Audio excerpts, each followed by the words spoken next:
All Are right. you all All right, set we are Tom? streaming. Okay, ready to go? Ready to go. Here we Let go. it rip. Here we go.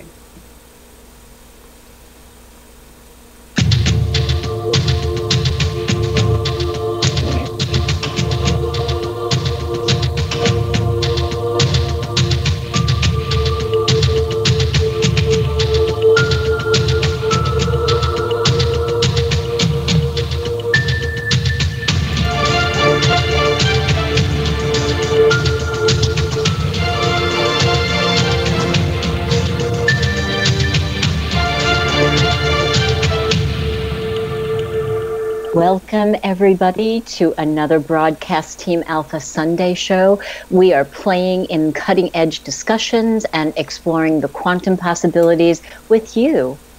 I'm Nori Love. I am your co-host. My other co-hosts are the rich and famous Aage Nost and the rich, famous Tomas Schaefer. Tom Schaefer. Hey, guys. Hola. Just really quick, you know we're going intergalactic again, right? We began broaching the subject about going intergalactic, but this week we're really getting into it, and we have something new for you, a little treat. But just in the meantime, you can connect with us on broadcastteamalpha.com. You can subscribe to our YouTube page there, please and thank you. And you can watch this replay on broadcastteamalpha.com or in the archives on L&M Radio. And if it is in your heart's highest happiness, please make a donation to L&M Radio, because without you, there is no us. So, hey guys, are we ready? I'm so excited. Yeah. Aage, you look all suited up. Yes, I am. I've just come back from a 5-year mission on the Enterprise 8, and yeah, it was quite exciting. Boy, oh boy, did we learn a few things. And now I'm coming back here. Actually, they rooted me back in time to 2018 and 19, so we're going to start there, and I'm going to use that knowledge I got from the Enterprise on our mission that we are going on. So we're going to have fun. Exciting. That's very exciting. Tom, can you tell us just a little bit about what we have that's new today? Well, we decided that we wanted to add something to the show that would make it a little bit more interesting, and so we're going to be doing a movie review on the last half hour of the show. So I'll hold out the details for that, but I will tell you that it's science fiction, and I think everybody's going to enjoy it. I think it's going to be a lot of fun. Well, it was so much fun watching the movie. Can we tell them what the movie is? Well, it's a movie from the late 90s. It's Galaxy Quest. It's a fun movie. It's kind of a spoof on Star Trek, but there's some interesting lessons. So I think it fits in with our going intergalactic perspective, I think. So it does. I can't wait to talk about it, because it was just it had me cracking up. But so we've been preparing since last week. We have been like nonstop preparing, getting everything ready. I have all my things, all my hair products loaded in the replicator, all the things I need for the dogs, food that I like, everything's ready to go. And Aage, do you want to tell people a little bit about the special prep that we've had to have regarding training and such?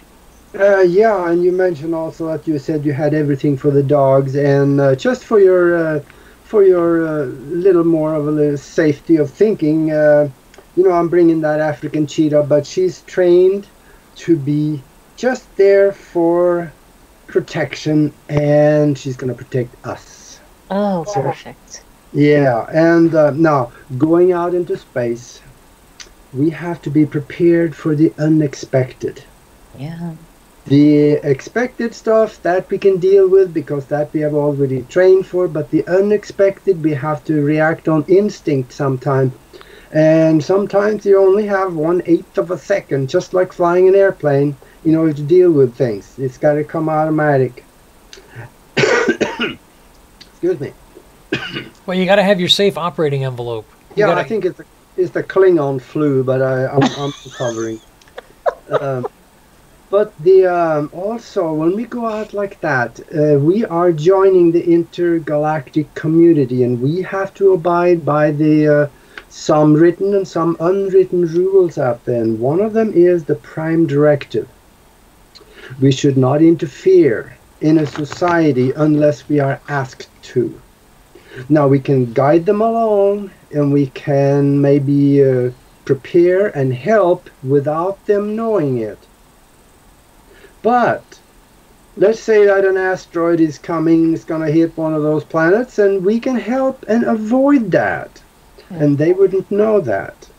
So, but some the people non-interference is very important, because every society has to develop on its own. That is more or less the unwritten rule in some areas and the written rule within our planet society. And we got to harm no one out there. We got to make sure we don't hurt anything. So is that taken down to the, like, you can't kill a bug level? Well, I don't know about that. If you accidentally step on one, you know, hey, tough luck. Right. Well, that's like funny that that you mentioned that, though. And you mentioned something about guiding or intervening in a benevolent way. In a benevolent way, in an unknown fashion, like diverting asteroids. There are people that are saying that ETs have been doing that on this planet, for this planet, for several millennia or thousands of years, that there has been a silent, unseen hand of intervention that has been guiding us along. Yeah, and we know that has happened. And thank you for that. Yeah, and we definitely... Yeah, we want you guys to stop hiding, though. You guys can come out of hiding. Yeah, it's time. Yeah. Yeah. I want to see you. Yeah. And, we know from observations of flying discs and stuff on Earth's history that we have been protected for some time, actually, and because we've also learned from other areas of space that other civilization, that from the time that a civilization is able to split the atom, there is a time frame of about 100 years. Within that 100 years, if they survive that, then they got a pretty good chance of joining the intergalactic society. But many of the societies out there on different planets throughout all of the universes, they very often, after they split the atom, they destroy themselves within the next several decades. It happens. Now, how do you know this, Aage? I'm not trying to be a pain here, but how do you know this? First of all, that is, it has been theorized for a very long time back on Earth, and also from alien civilizations that has visited Earth, had contact with people, they have told them just that. So we know that for. And if he really tells you how he knows it, Tom, he has to kill you. That's right.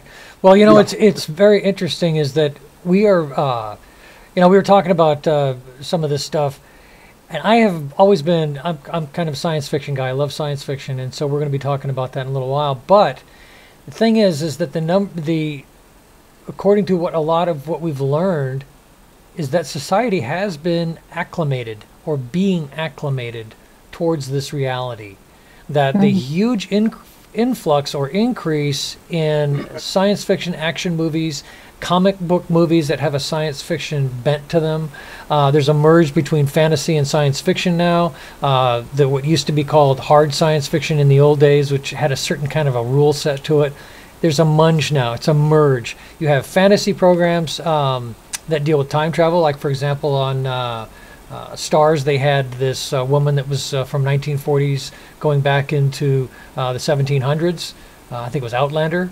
And it was a very sophisticated romance novel drama for TV, but she was doing time travel and dealing with time travel issues. So there's all this acclimation going on, even in subtle programming throughout our society that may seem like just entertainment, but when the reality hits us, it's not going to be a shock. That's the whole idea behind it, that we're not, oh my God, that's an ET. Oh my God, that's time travel. Oh my God, that's a spacecraft. It's large, it's 26 miles wide, or football size or stadium size spacecraft are no longer going to be an intimidating shock to the system. Well, I can't help, while you're saying that, I can't help but remember watching the Jetsons, right? And, you know, having people show up on a screen. I mean, I was a little girl. I lost my mind when that happened. Like, wow, that's amazing, right? And so that training, right, that, what did you call it, that acclimation may have started way before we even noticed it. Yeah, it's been an ongoing process. I believe so. Absolutely. So, And Aage, yeah, one of tell the us things, more. yeah, say again? No, I said tell us more. All right, okay. Now, the thing about Earth and our society is that we do survive. Otherwise, I wouldn't have come back from the Enterprise.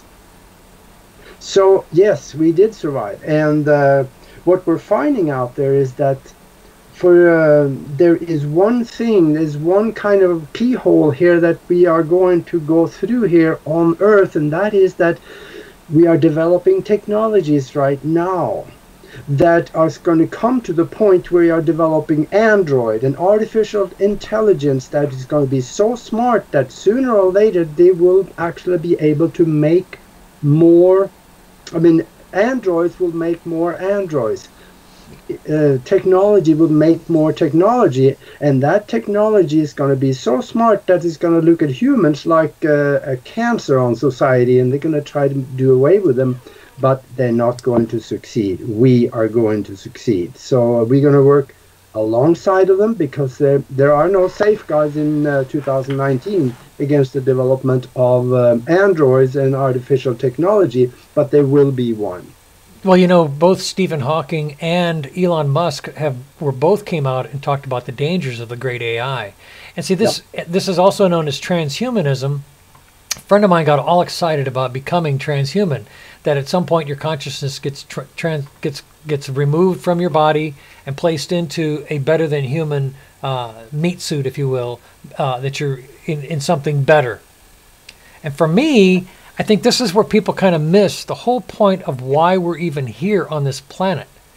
My philosophy is, from what little I know, is that we're here for a short time for a reason, that it's not meant for us, that this is a proving ground or a place of lessons, that maybe living in a transhumanist way inside of these other bodies was not the point. Maybe we improve the human condition to where we don't die from cancers and from really awful things, or that we don't age to a place where we're crippled, or, you know, crippled by arthritis. Maybe we age more gracefully, but maybe there was a set time for this moment, for this particular life.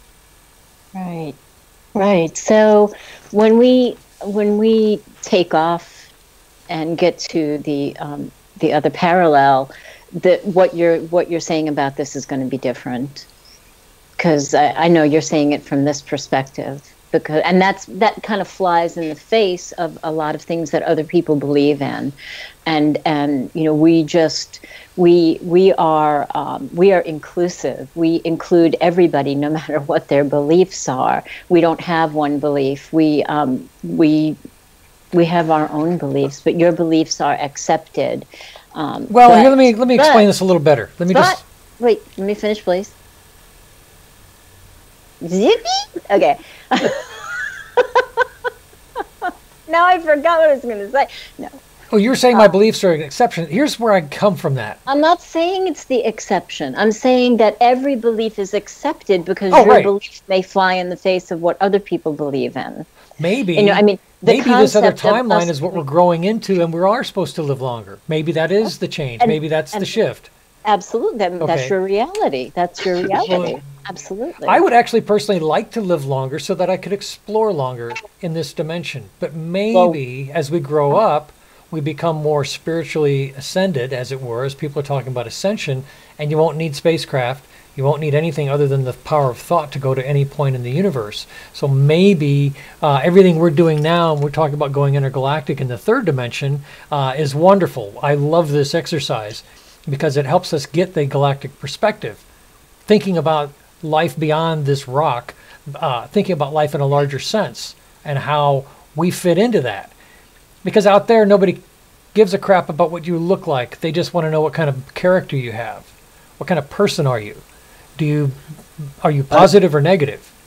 I think it's your vibration, yeah. Right. It's vibration. Too, that the normal projection of growth within a society starts where maybe we have been, and then go through where we are, going through further into the future where we are going galactic, which we are going to do shortly here. And then from there on, we advance to the point where we no longer need ships to go anywhere. We are traveling by consciousness, take the physical part with us, and then again we are getting to the point where we are traveling in consciousness and leave the physical part behind because we don't need it anymore, and we are advancing towards a universal light source that we will eventually join with. But it started way back in the past of linear time, and goes towards the future where we join back with the light. That is what the ETs are saying, that is what quantum physics is saying, that is what I'm saying, and that is what most reasonably thinking futurists are actually thinking also. Yes, Captain. Well, and that's the perspective we need to have, is that Captain's insignia. So what I was trying to say before was that this may sound very fantastic to a lot of people, as fantastic as the Jetsons seemed to me when I was a little girl. But what if, right? You don't have to believe in it, but what if there really is a secret space program? What if people are living on Mars? What if we can go intergalactic? Can you just play in the fantasy of that, play in the thoughts of it, play in the possibilities of it, a place where we don't have the limits that we have on Earth? Absolutely. I think it's a wonderful exercise. I think you, Nori, you nailed it once or several times before when you called it, what we are doing is theater of the mind. Yes. So if you would just suspend your disbelief and just play with us, we're going to talk about the intergalactic lifestyle, because we, like Aage was saying, we had to have training. Was there more you wanted to say about the training, Aage? I think that is probably covers most of it, because that training will go into areas where is unknown to a lot of people, because there's a lot of unknown things out there. Yeah, and some of it we can't really tell them unless they come with us, and you are welcome to come with us. So, Tom, you were talking earlier about the intergalactic lifestyle, how, you have to be, you didn't use this word, but like not attached to things. You can't be deeply rooted in earthly things in order to go intergalactic, because it's something different every day, and you're with different people. You're not with the people in your neighborhood or your work, and it's different. Well, think about this. Elon Musk has talked about, when the discussions first started with going to Mars, how they were going to colonize Mars. It was being billed as a one-shot deal. You're probably going to die there, because we only got enough gas to get you there. We got enough materials to get you set up. Hope you do all right, and you're never coming back. But in a more mature space traveling society, you might go to work on Mars during the week and you jump back to Earth to visit family for the weekend. That's what I signed up for. I think that's my schedule. Yeah, I think that that's an intergalactic lifestyle that you could say, well, listen, I'm going to be gone for 30 days. I'm on a mission. Oh, where are you going? Well, I'm not at liberty to talk about it, but I am going to be way out there. Or maybe you are going to be on a public mission. Maybe contact has been made with a race that's not yet, that has figured out how to contact advanced species and has made contact with us and wants more and is open, and we decide to make first contact. So I think those are going to be exciting times to get on a mission like that and be part of a first contact mission where even as an observer, just to be around all that, I think it's going to be an exciting time. Well, actually, that's an interesting that you say that, because I'm bringing a scribe with me for all of the medical data collection, because when the scribe will like take the history, take the physical for me, while I can just do all the programming. I can do the biophoton analysis of your DNA matrix, and that's so I can properly transduce the energy to the proper matrix sequence. So while I'm doing that, I'll have somebody keeping notes, taking notes for me. So that person's very much going to be an observer. I think that's part of the growing up process that we're all going to go through, that society is going to go through for probably a couple of generations. There's going to be this older generation, my generation and older, that's going to kind of go through this early phases. But the children of my children, my grandson, for him, this is going to be no big deal. He will grow up with these concepts, and he will probably live and die in space somewhere. Earth will not be his last stop. He will probably be out there in the stars. And there's going to be engineering roles. There's going to be technical roles. There's going to be ambassadorial roles. So it's fun for me to explore this. How would I fit into this kind of a lifestyle? How would I? What could I do? How do you? What do you do? Tell us. Tell us about you. I'm going to be involved in star charting. I love the astronomy thing and never spent any time with it. But cool. In that lifestyle, that's going to be fun. Being able to not just look at the stars, but to go to them, I think is going to open up a whole new world for people that may never have considered. I think a lot of things are going to open up.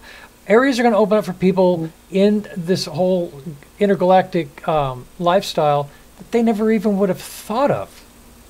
Well, I can't wait to go to the 7 stars of Pleiades again. It's like old home week, but yeah, I can't wait. Returning in the 3rd dimension. That's right. That's right. We are playing. We are playing in the theater of the mind here. But the thing about it is that what we are playing here will happen. This is the future. So for right now, it's the theater of the mind, but it will happen in small variances of it, but it will happen in the future. Well, we need to be tolerant of what if. I've sensed a certain intolerance with people about what if, but it seems to be kind of diminishing. People are more willing to entertain what if. What if is part of what happened with Star Trek. Star Trek spawned a giant what if. And there they were with the little handheld communicators, which became cell phones.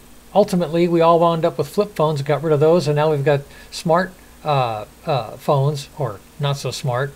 But all of these technologies came along from a what-if perspective. What if? That somebody is willing to say, well, what if, now just wait a minute, I like that idea. Is it possible? Is it possible? Like, for example, these little drones that we see flying around that you can get for anywhere from $100 to several $1,000s. Somebody said, well, what if you could build a big enough one for somebody to sit in? And so then people started in their backyards building. I've seen some videos on YouTube. People have built rideable drones from off-the-shelf technology. And see, this is where we need to go now, because the educational systems, I don't know if they're really stimulating people with enough what if, with enough creative imagineering in their minds about what could possibly be. So not only just engineering, but there's also societal what ifs. Well, the personal what if is the most powerful, because if you play in the personal what if, even on a small level, like what if I feel better in this next moment, you're actually using the energy of quantum mechanics to create your reality. So if you can't play what if on a galactic level, can you play what if in your life? What if there's no traffic tomorrow? Wow. What if that argument I had with my friend just disappears? Or what if I didn't care how fast I got there? What if I just took the slow lane? What if I just decided to take the slow lane? What if I drop the oars? Exactly. Yeah. Yeah. Yeah, beautiful. So, I love that. I love that. Oh my goodness. So the what if for society is, what if we stopped hating each other? What if we stopped being so polarized politically? What if we stopped all of that and said, what if... Oh, sorry. What if it were true? What if BTA scientists say yes? Well, what if then the possibilities are there is no limits.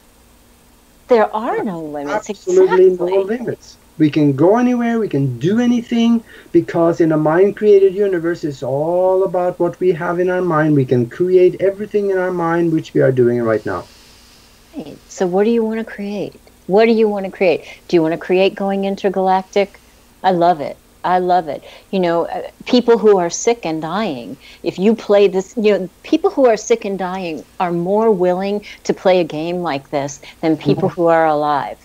because they know that they don't have so much time left in the physical body. So they're willing to go in their mind and to go to magical places. What if we don't wait until the last minute to create on a level that we didn't know we could create on?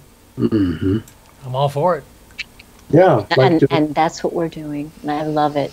I love it. Tom, you missed your appointment for the holographic med bed. I've always been avoiding medical situations. I know, Tomas, but you have to show up tomorrow. Well, it is important to get your DNA scanned. You got to have a record because, you wind up losing a body part. You step underneath an engine, or you meet a species that likes to eat, is a meat-eating species, and they decide to bite one of your legs off. Wait, are we reliving history? That's what happened to you. We had to replicate your leg.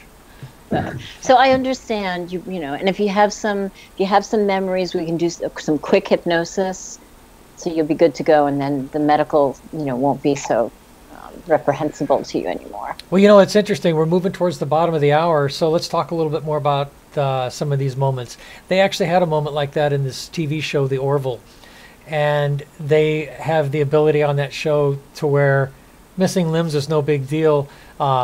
One of the guys in the control room makes a bet with the android that's kind of working, this android AI character that they have on the show. They made some kind of bet, and the guy wakes up without a leg. And so he comes hobbling into the control room all pissed off because his leg's missing. He's not in pain, and he's not really... Damn it! He's like, what the hell? But he's not really...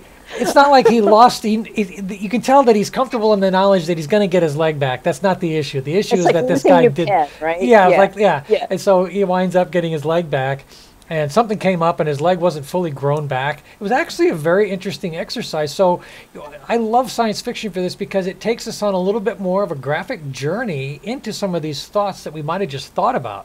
Well, how long would it take to grow a leg back? How long? What kind of equipment do you have to grow legs back or body parts?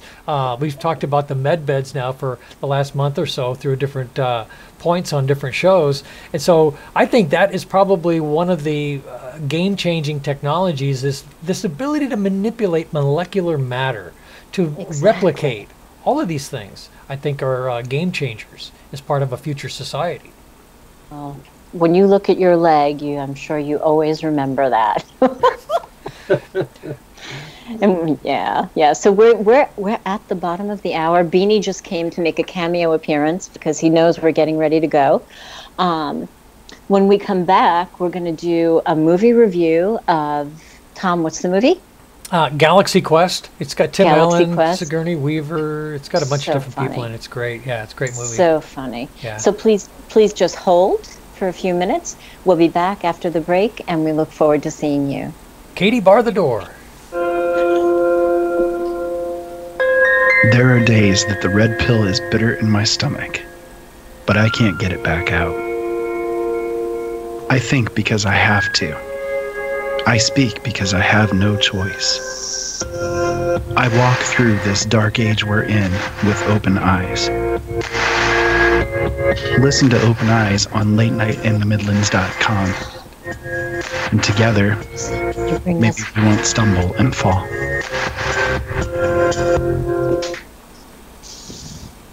Data.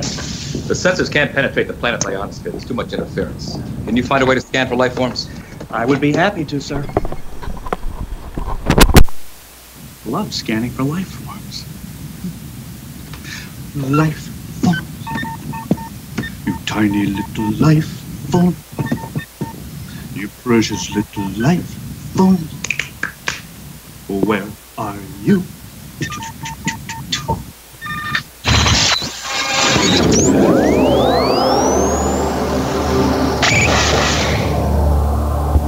Even the ETs know this is the place to be. L&M Radio Network. You can listen to the L&M Radio Network 24 hours a day, 7 days a week through the Paranormal Radio app. Available from lnmradionetwork.com or TalkStreamLive.com on both Android and Apple. Our call to listen line is open 24/7.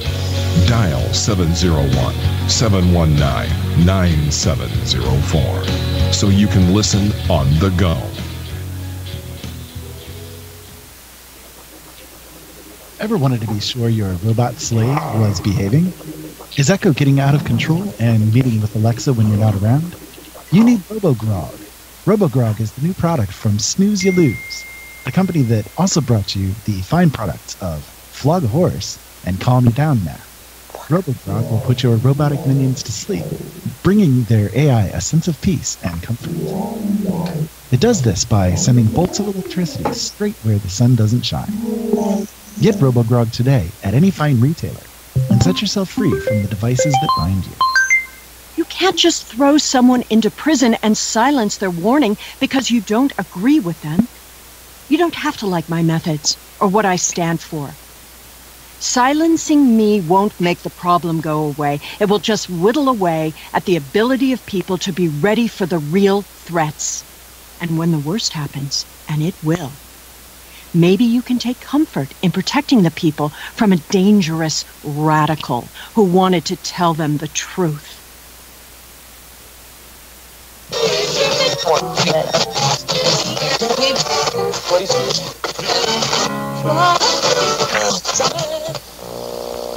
Tired of searching for great talk and great information? Look no more. L&M Radio Network, 24 hours a day, 7 days a week. Back home, there's a growing pro-Earth movement. Rumors of hate groups targeting aliens. And on all sides, the fanatics think that society has to be protected against anyone who's different.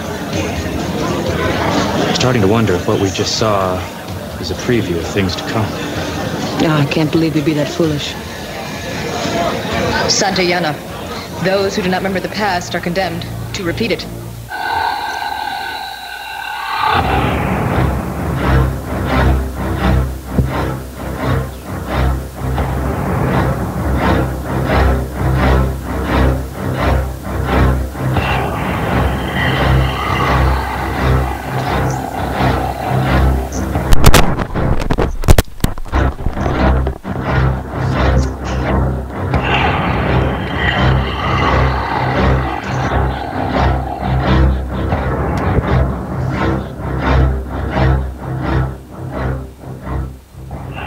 Okay, we're back.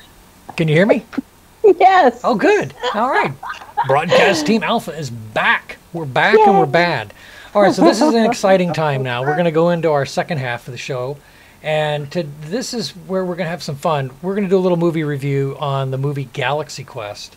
It's a movie that came out back in the late 1990s. And I didn't really know about it until several years later. I didn't even know, but it's got Tim Allen. It's got several big names in it. So if you're looking for something to watch over the holidays that could be fun, sci-fi, and maybe you don't even know about it, it's called Galaxy Quest. Amazing. So you'd never seen it before, Nori. So I didn't. You're going to get a little fresh perspective. Aage saw it a while back. And so I enjoyed the movie because it really deals with some things on a little more subtle level that people may not be aware of. That I think there was a message trying to be conveyed in the movie that... can you hear me? Did I go Yeah. away? Okay. Oh, So I can hear you. Nori was having some issues with audio. Okay.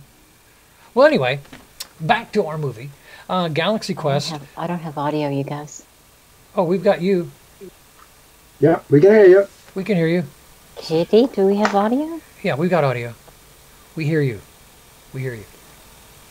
Okay, I don't know. Don't worry, we hear you.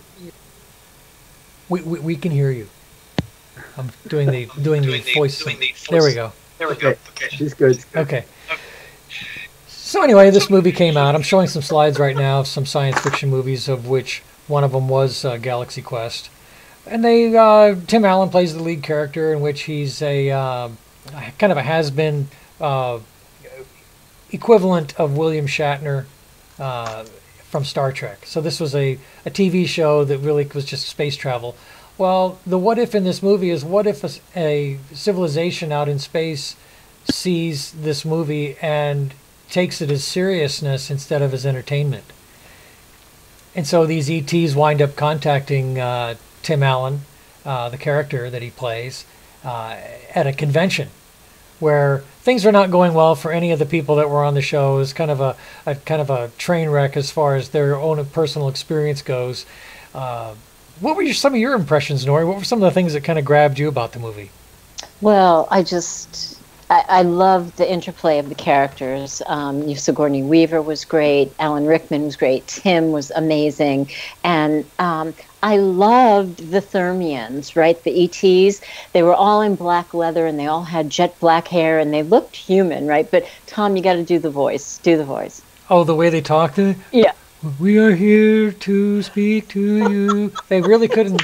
They couldn't really get the human language thing down. They were so adorable, and they were almost childlike. And I love the way that they replicated, right, every single thing that was on TV, every single thing that was on the spaceship, every way that the person did their job in the TV show, because they thought that it was real and that crew was going to save them because they were being decimated back on their planet, right? So they were from the Plateau Nebula, right? And Yeah. they were being slaughtered, right? I loved how adorable they were. Yeah, they really the character acting in that film was so well done. It was almost, when you look at the show as far as like the kind of the title or the trailer, you think, oh, this is just another cheesy sci-fi. But they raised some actually interesting questions. They used very good special effects. They talked about the kind of effect you can have on people or other beings.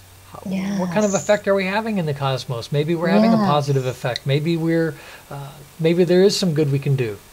Right. And I liked, it was so cute. I liked their childlike qualities. So they had the childlike qualities, the Thermians. They had just come to understand that there was a thing called lies or deceit. Like they've come to understand that concept, but they really didn't know it firsthand yet.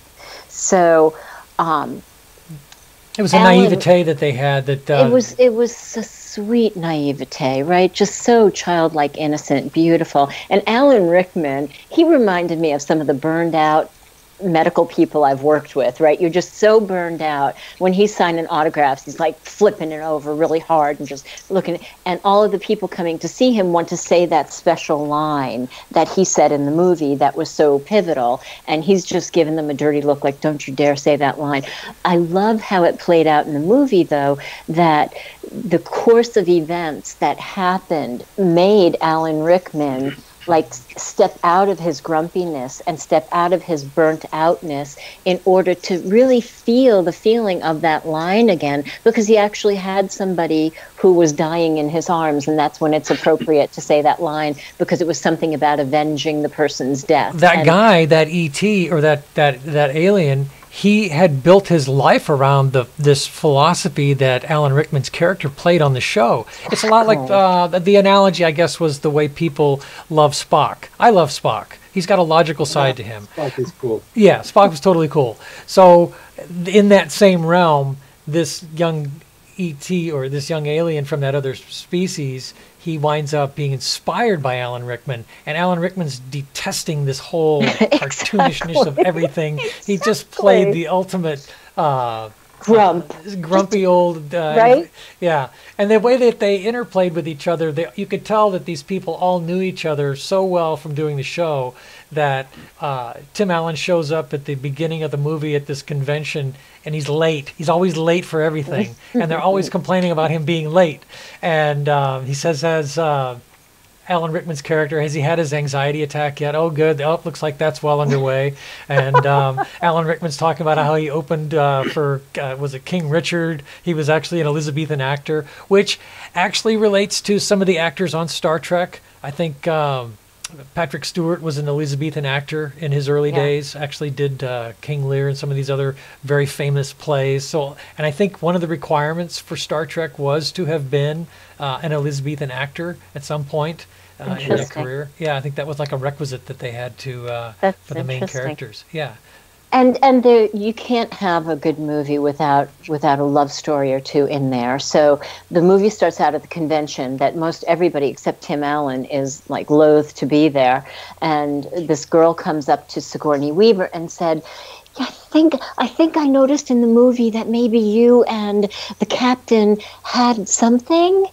And she's like, no. Yeah. She's like, no, there was nothing. There was nothing. And Tim Allen saw her looking at him, and he got all lit up because they had that momentary eye contact, so you could tell that there was something between them before. Yeah. Well, what she noticed was that he had a passion, that he was actually enjoying himself at this convention. He had a passion for the show and acting and everything else.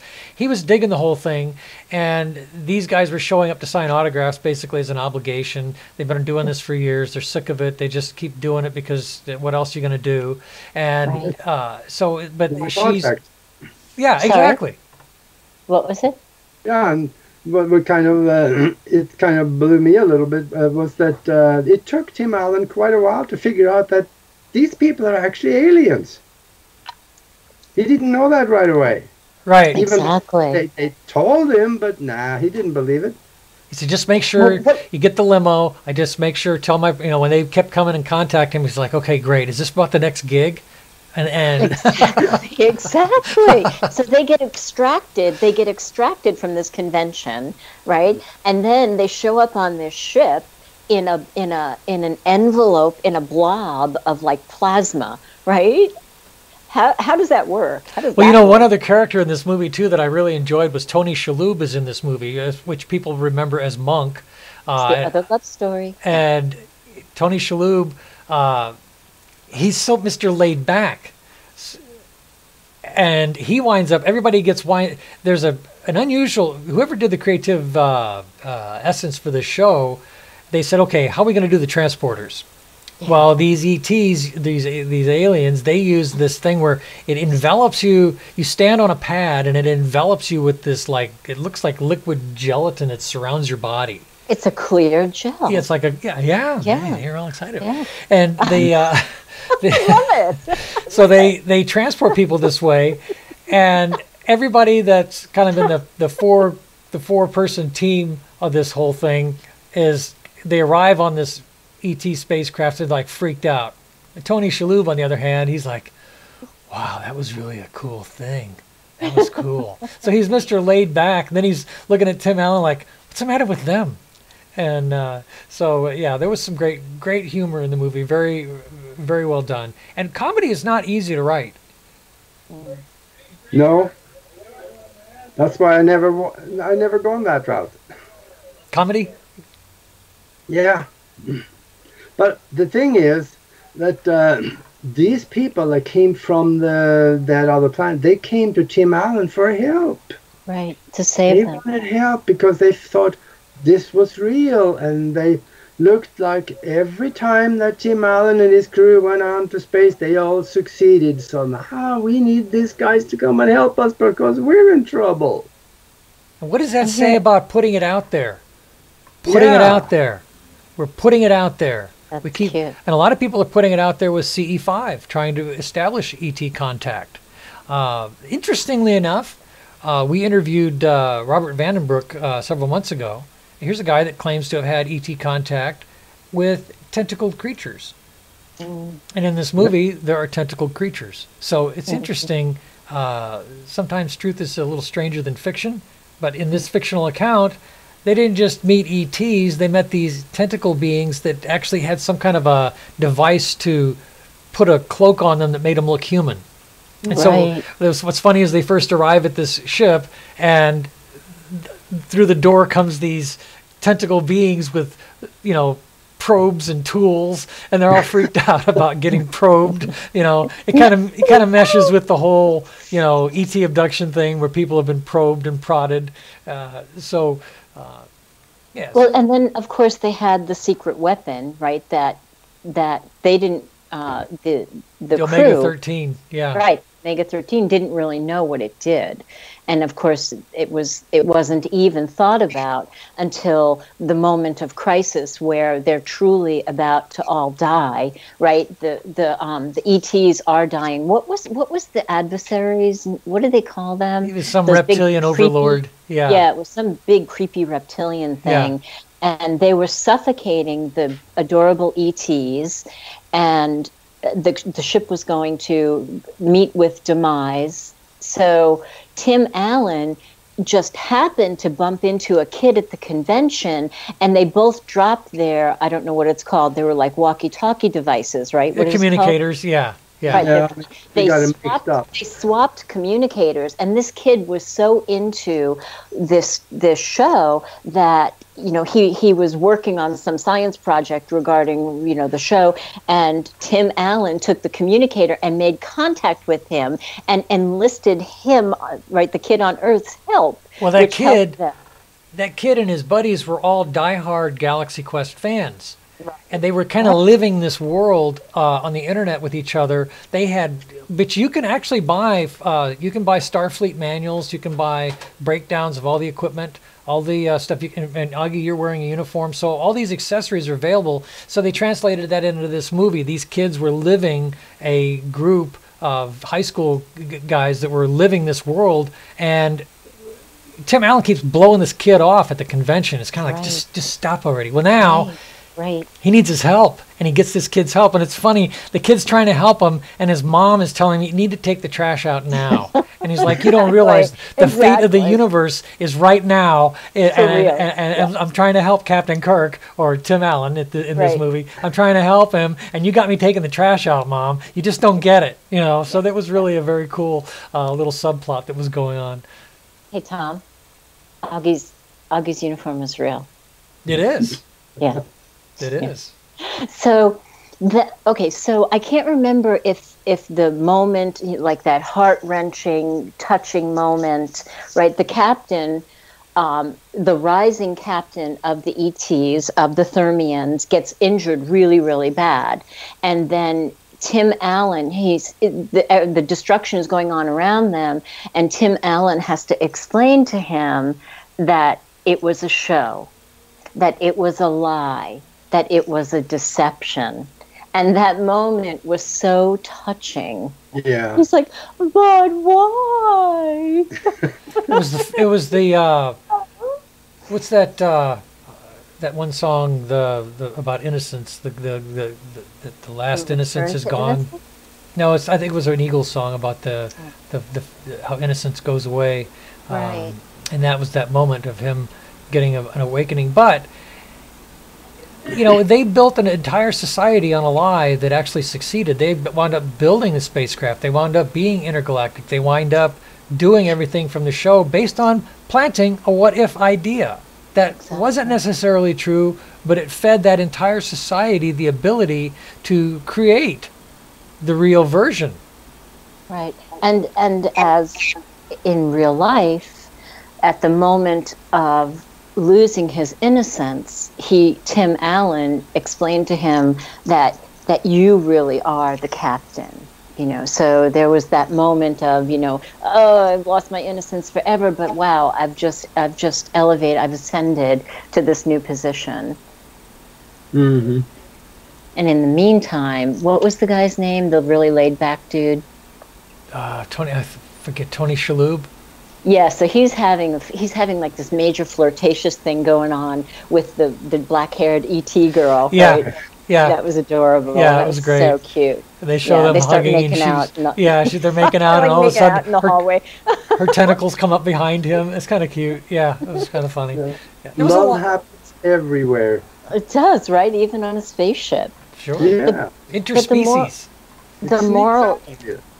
It does sneak up on you when you least expect it, right? And I love how they rolled it out. I mean, immediately when Tony made eye contact with her, right, the production was perfect. You could tell. It's like, bam, okay, that's going to happen. Yeah. They to me, it was a great little movie. I wish they'd come out with the second one, but it's interesting to look at it. The movie's 20-something years old, but still has kind of a great kind of a current feeling to it. that well within. You won't be disappointed. I can highly recommend it. I'm sure you can find it on Amazon Prime or out there on the net somewhere. It's great viewing. Good fun movie. You're not gonna. You can let the kids watch. You're not gonna wind up with any gratuitous violence. No. I was cracking up. There was a part in there that I thought about, Nori, which I thought was funny. They go to this planet to get a mineral. One of the problems that they have after they've been attacked by this evil reptilian overlord. Was it Orgon? What was it? It was the beryllium sphere. Right. Okay. So they go to this planet where they think there could be one. They wind up at this, looks like a mining colony that's been kind of like deserted. And there's all these little 3-foot tall ETs there that they look like little children.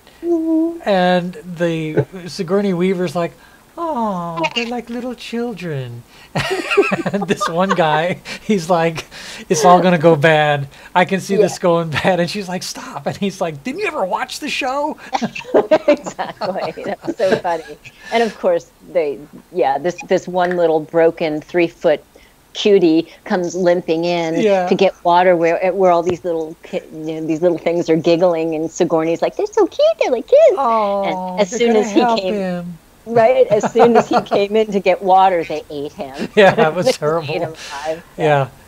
But we won't tell you how it ends, but in the beginning they say we're alive and we live to tell about it. So it's not an unhappy ending, I'll say that. Yeah, great movie all the way around. It was good, Tyler. I'm so happy you forced me to watch it. I had to drag you kicking and screaming. But I just knew once you saw it, you would dig it. And that's kind of how it is for some movies. Even with me, people say, well, you got to see this movie. And I'm like, I can't get past the title. There's actually a couple of short versions also on YouTube. There's a couple of trailers on this movie that last only about 2.5-3 minutes. It's just really cute short ones. Of course, you got a problem after you watch one of those. You're gonna want to see the movie. Yeah. It was. I would watch it again. It was just one of those uplifting, funny. I mean, I had to rewind it a couple of times because I wanted to see it, certain scenes over and over again. So it was really good. I highly recommend it. And I wonder if we can put that movie in the replicator. I'm sure we could. So when we're intergalactic, we can watch it in the movie room. How much fun would that be? Well, you're going to have a pretty big hard drive, I think, as you go intergalactic. We're going to have to come up with something, some sort of crystal drive technology that's not impacted by gamma radiation or something in space, so you can watch all your favorite movies and listen to all your favorite music. You're going to want to find a way to bring that with you, I guess. So, we'll just load a bunch of great movies in there, and of course. But it's like our friend Dan Willis said. He says, once you start learning about what's really going on, all of this science fiction seems silly. But I think it's important. Science fiction, I think, is very important to get people to think outside the box. Yeah, it primes you. It does. I really think it's important. It helps us go into that what if world of. And what's funny is we're showing a slide right now of them having landed their little ship to go on that planet. They open the door and the one guy says, "You can't just open the door. You got to do the oxygen testing." And Tony Shalhoub's like, he's sniffing the oxygen. Seems good to me. He's always so laid back. But we're almost out of time. But we've got another movie. We're going to be doing another movie next week. There are, just as kind of a heads up, there's 3 science fiction TV shows that are launching new seasons here in January. The Orville is one of my favorites. They did a season. If you can binge watch The Orville, definitely highly recommend The Orville. It's Seth MacFarlane, and it's actually a better Star Trek than Star Trek was. They get into areas that Star Trek never could, and it's really very well done. And they have replicators. Another show that's going to be, I think, coming back is Star Trek Discovery. And they've released a little interim series of 1 episode a month of a little thing called Short Treks. Highly recommend it. It's almost like in the same essence of kind of standalone episodes that don't connect with other episodes, but talk about some science fiction concepts. So I highly recommend that one too. And since we're talking about what if, and we're trying to bridge the gap between planet Earth and Going Intergalactic, on the Broadcast Team Alpha website, you can find an interview that we did with Captain Randy Kramer. He is a Marine Corps captain who has gone to Mars and spent some years there and talks about the experience, and not just the nuts and bolts, which is a lot of what we see. He talked about, the emotional experience of having to experience that and then to come back. So it's a great interview to watch. And he's a Marine Corps captain. He's not making stuff up. I have a question for you guys. It's a joke. If Corey Good gets coal in his stocking, is his last name still Good? I made that up. It's so bad. I know. Why would he get? Maybe explain that a little bit. Why did you think? Tomas, it was a joke. Stop trying to intellectualize it. Analyze. Okay. Let's sleep on that one. We might come up with an answer. All right, we'll sleep on that. Thank you, everybody, for being here. We're really going intergalactic next week. We're going to come back with a new movie. Check us out at broadcastteamalpha.com. And by all means, join our YouTube page. We're striving for 1,000 subscribers. Subscribers. That's Please a nice subscribe. word. Please. We're begging you. No, we're not begging. We're thanking you for doing it in the quantum mechanic way. So we'll see you guys next week. Bye, That'll guys. keep you in tune. Every time we release something new, be subscribed. That's right. Live long and prosper, my friends. Where's the camera? Get in front of the camera, Tom. There it is. Shouties to Holidium and my fam. That's right. Shout outs to all our fans. We're glad you guys tuned in. And my sister.